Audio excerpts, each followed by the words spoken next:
ఊరూరా బెల్ట్ షాపులు అన్నటువంటి వార్తని హైలైట్ చేసి రాష్ట్ర వ్యాప్తంగా 75,000కి పైగానే 1,00,000 మొదలు 9,00,000 వరకు వేలంపాట్లు, నకిలీ మద్యం అమ్మకాలతో అన్న డబ్బు తిరిగి వచ్చే అవకాశం. ఆ మేరకు ముందస్తు సమాచారంతో పోటీపడి వేలం.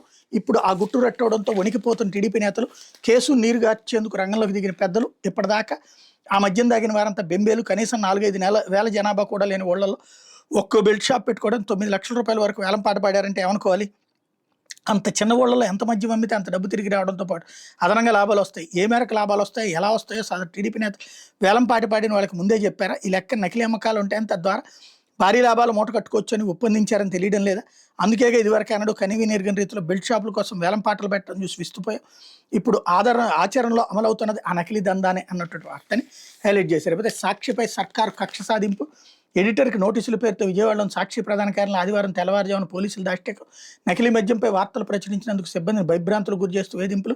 నకిలీ మద్యం దారుణాలు కప్పిచ్చేందుకే ఎడిటర్ విలేకరులపై అక్రమ కేసులు. సోదాల పేరుతో విలేకరుల ఇళ్లలోకి చొరబడి పోలీసులు దౌర్జన్యం. అర్ధరాత్రి వేళ నెల్లూరు సాక్షి బ్యూరో ఇన్ఛార్జ్ ఇంటికి వెళ్లి నోటీసులు. వివిధ పోలీస్ స్టేషన్లో పరిధిలో వరుసగా అక్రమ కేసులు నమోదు చేసి విచారణకు రావాలంటూ వేధింపులు. జర్నలిస్టుల పట్ల అత్యంత దుర్మార్గంగా వ్యవహరిస్తూ టెర్రరిస్టుల మాదిరిగా చిత్రీకరిస్తున్న బాబు సర్కార్ ప్రజా కంటక పాలన నెగ్గదీస్తుండటంతో సర్కారు కంటగింపు. మోసాలు, వైఫల్యాలు, దోపిడీలను ప్రశ్నిస్తుండటంతో అక్రమ కేసులు.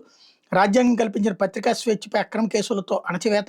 సుప్రీంకోర్టు ఆదేశాలకు విరుద్ధంగా అక్రమ కేసులు, నోటీసులతో అరాచకం అన్నటువంటి వార్తని హైలైట్ చేశారు. ఇకపోతే 10 రోజుల్లో డిమాండ్లు నెరవేర్చాలి.